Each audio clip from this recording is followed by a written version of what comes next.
What is going on, guys? Jason Burke here, Styles Clash for Life, coming at you on YouTube, and today I've got some football focus.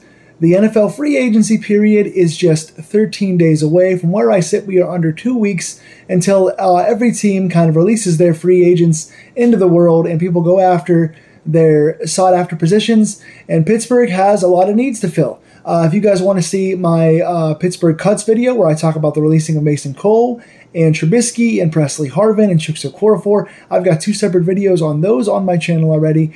And as of last week, I just went over my Pittsburgh free agents of all the guys we have. They're going to be unrestricted free agents, who we should re-sign, who we should keep, who we should let go, and why, and kind of where we should value those people, kind of what we should prioritize as far as our free agents go. Now, as far as the positions we need to fill and the free agents we should target, that's what I want to talk about today. Now, I'm not going to get too much into draft stuff in this video. That's going to be next week's video. But like I said, with just under 2 weeks until free agency, we've got a lot of things to fill, and we have a lot of cap space now. The NFL just increased their salary cap situation. We just released 4 people. We are under the cap now for ourselves. We've got some money to play with here, and I think a few more releases are coming for us. So we've got some room to play, and we've got some things to fill. So let me go over kind of just the positions of need for us and kind of 3 or 4 guys in each position that I think we should target that are feasible and possible. Now, I'm not going to go out and say, let's go get Chris Jones, let's go get Patrick Mahomes, let's go trade for 5 people.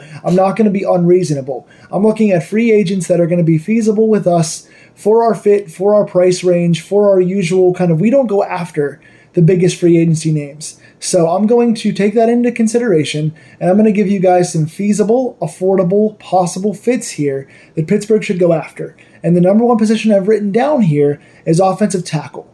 Now, obviously, if we absolutely have to, we could ride into next season with Dan Moore, right? We know that. It's possible. He's been a starter now for, 3 years, 4 years for us, for the last 3 years. So Dan Moore could be a starter at tackle. We did it last year once Broderick Jones came in, and it was a positive for us. We finished the second half of the season as one of the best running teams in the league. But there's a very big possibility for an upgrade at tackle. And with Broderick Jones now in there, we could upgrade Dan Moore's spot, and we could be in a much better place. So I have 3 tackles written down here that I think are feasible for us if we're going to go get somebody that could fit here and be good for us. One of them is Trent Brown from the Patriots. Trent Brown's a veteran. He's very smart. I think he's got high upside, obviously. He's been around for a while. You don't want to get too many guys who are super old because you're paying for guys who aren't going to last super long and who are going downhill. Trent Brown is still pretty productive for the Pats. I like him there. Jonah Williams for the Bengals. I don't feel like he's necessarily the best run blocker in the world, but he's a very good pass blocker. He's a solid athlete for a guy that size, and he's pretty aggressive. I like Jonah Williams for the Bengals. And finally, George Fant for the Texans has outplayed his expectations. I think the Texans line turned into a pretty solid group last year. They overachieved, and I think George Fant's pretty solid. So Trent Brown, Jonah Williams, George Fant are just a few examples of affordable potential people that could fit here for Pittsburgh. I would love to see this line coming into the draft, getting a center in the draft. Again, we're going to talk about that next time. But you get a center. You know, you've got Sayamalu, you've got Daniels, you've cut Chuks, you've upgraded from last year with Broderick Jones now being your starter, and then you go and add one of these guys as your other starter. You've got a pretty solid offensive line that has rebounded in the last 3 years pretty well. So I like one of those guys at tackle. I'm not going to address center in this video. I don't have any centers written down. Again, because in the cutting of Mason Cole last week, I think it is clear Pittsburgh is targeting center as one of their first 2 picks, preferably first-round pick at number 20, or even a small trade-up for a first-round pick. But within the first 2 rounds of this coming draft, I think we're getting a center. Hopefully, again, first round, we're looking at Zach Frazier or Jackson Powers-Johnson. Those are the 2 guys I'm looking at, so I think Pittsburgh has made it abundantly clear center is our biggest area of need, and by cutting our starting center last week, that is clear. So I think we might address center in free agency, bringing in a veteran backup, but I think we already have pieces of that on the roster. James Daniels has played center in the past and can move over if we need him to. Nate Herbig has played guard and center all around the line. Spencer Anderson has played tackle, guard, and center in college. He was drafted last year. He could be somebody that fills in. So we already have some depth pieces who can play center and have versatility. So I don't think we're going to necessarily need to bring a free agent center in. Tackle, though, for sure. Center we address in the draft, along with the guys we already have. A kind of a surprising position here I'm looking at, and I just have two names written down here, is wide receiver. The 3rd/4 wide receiver wasn't consistent for us last year. We brought in Allen Robinson from free agency last year, and people expected that to be this huge signing, right? This guy who's been big for the Bears and big for the Jaguars, and he's a veteran, but he's still got good hands. He's still tough. He's still productive. We expected him to be huge last year, on top of the return from injury, from missing his entire rookie season, to kind of be a second-year rookie in Calvin Austin. So having Robinson, getting Austin back off injury, we added 2 guys to kind of help out Pickens and Deontay on the outside last year, and they neither was bad. Allen Robinson did make some nice clutch catches, a couple third downs, wasn't targeted a whole lot. Did seem to help us in the blocking game a bit, but he wasn't targeted much. He wasn't incredibly effective out there. He did what he had to do and he was called upon, but he didn't kind of deliver us what we expected, and nor did Calvin Austin. Calvin Austin was more so used in the end-around game, kind of the jet sweep game. He was effective in that, didn't do as much in returns as we thought, and didn't do as much as a receiver as we thought. Had the one deep ball play for, I think it was Trubisky, kind of in the kind of middle of the season. Wasn't super targeted. Had the one big deep touchdown catch, and then he had one short touchdown in the playoffs. Other than that, didn't do a whole lot. I want to see more out of Calvin Austin going forward, but for right now, he's just kind of your gadget/streak guy. He's going to give you your jet sweeps. He's going to give you your streaks down, your one-on-one shots downfield because he's so fast, and he has big-time potential to be elite. But right now, he's more of a return/gadget guy, and as a receiver, he is not quite developed into a route runner and a consistent kind of breakaway guy besides the one-on-one speed. So he's still learning and developmental, and Allen Robinson looks like he's slowing down more than we expected. So with Robinson being a free agent, he is not going to come back next year at a high price point. There's been talks of him being brought back possibly under a pay cut in a new contract, but he may or may not come back. And even if he does, is that going to be enough at the 3rd/4 receiver spot? With Austin still learning and Robinson getting older, do you want to bring another guy in who could be a solid, veteran, reliable guy who can make some tough catches to help Deontay and Pickens, especially with Deontay being talked about as a trade guy? I wouldn't trade him personally, but a couple guys I was looking at. And this guy is my number 3 overall free agent that I want to target. I've labeled my top 3, and this guy's number 3. Love this guy, Tyler Boyd from Cincinnati. He would come pretty cheap. He's the 3rd guy in Cincinnati right now. It wouldn't be super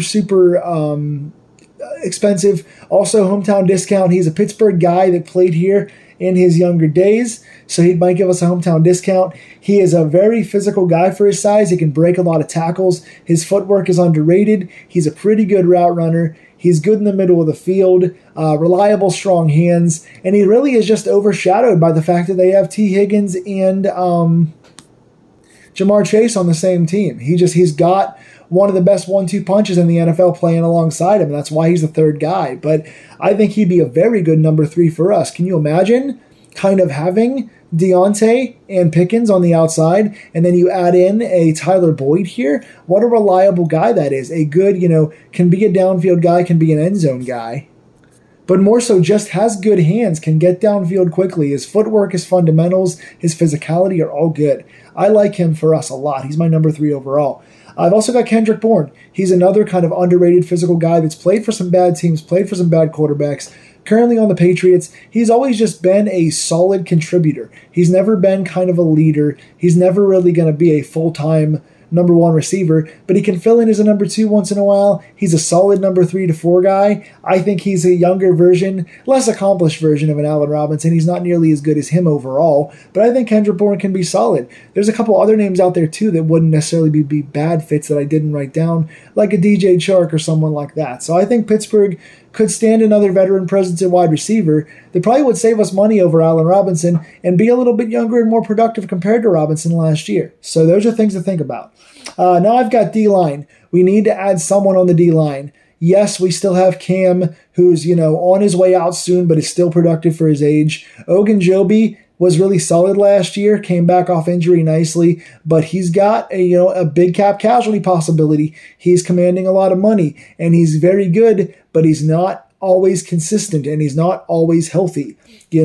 We had Keanu Benton come in nicely last year, but you got some question marks. You've got a guy like Loudermilk who's solid but not great. You've got a guy like DeMarvin Leal who had a big step back last year. You've got an Armon Watts who's solid and a Montravis Adams who's solid, but you want to add a little more productivity, a little more consistency and reliability on that line to get a little better. So I have a couple of veteran names here. I have 3 veteran names that I've written down here. And yes, they're older, but I think for right now, that's what you want. While you see if Loudermilk can improve, while you see if Leal can be the starter and be the guy to step into a Cam or an Ogunjobi spot like he was initially supposed to, while you see if someone can join Keanu Benton as the future, you do want to bridge that gap. So I have Fletcher Cox from Philadelphia, big physical, massive guy who's good in the run game. Calais Campbell, who's played recently on the Falcons, he's bounced around quite a bit, but he's always a reliable, solid guy. He's always somebody you can count on. And a Sheldon Rankins from the Texans,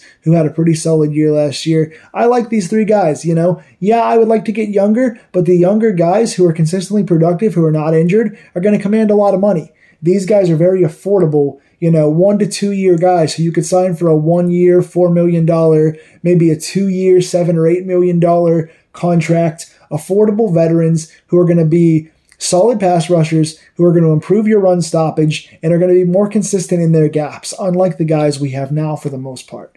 I think we need that.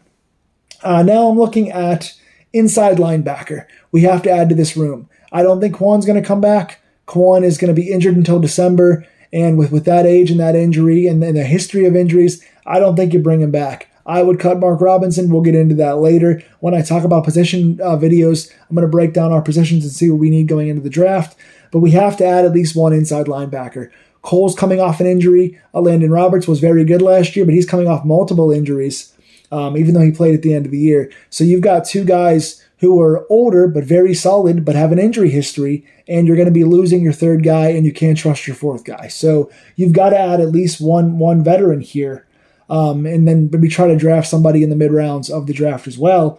But I'm looking at my number 1 guy on this list that I want to sign. If I get to sign the people I want to sign, who's my number 1? Patrick Queen from the Ravens. Yes, I am signing a Raven as my number 1. Patrick Queen can do everything. He's elite, and the only reason why he could be getting let go is because the other inside linebacker they have over there just got re-signed to a contract, and they've got corners and safeties that are elite that are coming up on contracts too. So if the Ravens don't re-sign Patrick Queen, which they should, the guy can do everything. He's got speed. He's got power. He can cover a bit. He can tackle. He's intense. He's cerebral. He's got everything, and I like this guy a whole heck of a lot. So if I've got my pick, if you get a guy like that for a decent price, Patrick Queen can be your ace. Imagine Queen being out there on passing downs with a Cole, or being out there on running downs with a Landon Roberts. You've got a guy who can do everything here. Secondly, if we can't get a Queen, I'm looking at Levante David from the Bucs. He's another guy that's aging out. He's getting older. That's why Queen is more reliable here for his age and his upside. David, you know what you're going to get, but you're going to get consistency. The inside linebackers, much like the D-line, have been very inconsistent in pass coverage, in shore tackling, and picking the right gaps. We find ourselves floating back too far at inside linebacker, or coming up on a lot of play action kind of plays, getting faked out, choosing the wrong gaps, getting stuck in gaps that we can't get to the running game. So we're finding ourselves blowing a lot of tackles and giving up a lot of bigger plays downfield. And Levante David is somebody, while he's not going to give you as much splash as he used to, he's not going to be super spry and explosive, but he's a veteran guy that's reliable. He's always a short tackler. He's always picking the right gaps. He's always effective at getting in the backfield. You like to see that. My third option for inside linebacker is Kansas City's Drew Tranquill. He came in for, I think, like a $4 million contract last year, a 1 year, $4 million. He's going to be super affordable, and he's a little bit younger. I think he's had 2 contracts so far. He's a little bit younger. I think he's coming into, his 6th year, played for the Chargers for a while. I like Tranquill as a tackler. He's always around the ball. He's always around splash plays, whether he's making them or he's recovering them. He's around splash plays a lot. He's got fairly young legs for a guy his age. He does occasionally get beat on things like play action. He's not going to be as good of a pass coverage guy as the other two, but I like Tranquil overall as an overall guy. I'm looking for an inside linebacker that can tackle, that's going to make plays in the run game, that can pass rush when need be, and most importantly, can pass cover. That's a weakness of ours. That is one of Tranquil's things that he does well. When he's in zone especially, he covers the pass well. We don't have a lot of that, and he would be a nice upgrade for an affordable price. Now I'm looking at the final position. I have 4 guys written down here for cornerback. We need to add 1, if not 2 corners. I think it's obvious that we're going to draft 1, and I think we're going to sign at least 1 from free agency. We need to add help inside and help outside, which comes into this list. My first guy at corner here is my number 2 overall signing. We talked about number 3 being, where are we? My number 3 guy here is Tyler Boyd. My number 1 guy here is Patrick Queen. This corner is my number 2 overall fantasy dream signing, and that would be Jalen Johnson from the Bears. He's going to require some money, but if you're going to spend money on 1 free agent, if you're going to get 1 big splash guy that's going to add to your team and make up for a big need on defense, I would sign a corner. I would go after one of the top 2 corners in this class, and they're going to be 2 of the top 5 or 10 names available. So one of these 2 guys is going to require money, but if you're going to spend it and you're going to get 1 big name guy, corner is the place you want to get it from. That is a big need for us to put a veteran alongside our 3 young guys. You've got Trace coming back off injury. You've got Darius Rush, who's got a high upside but hasn't shown it consistently yet. And you've got JPJ as your new number 1 physical outside guy, but he's still young. You want to pair a veteran with JPJ as your main guys while Trice and Rush come into things and come into their own in the NFL. So Jalen Johnson from the Bears, my number 2 overall guy. Like this guy a lot. He's young, he's splashy, he's got big upside, he is a shutdown cover guy. He is a man physical guy, which matches up nicely with what JPJ can do. We can go man out there and put ourselves one-on-one across the field. And now if we're getting a linebacker and we're getting a corner, we can cover and allow our pass rushers to pass rush. That's big. If we don't get him, the other big name guy right behind him, L'Jarius Sneed in Kansas City. He can play both inside and outside. He's been an inside guy for several years, and last year he bumped to the outside and played both well.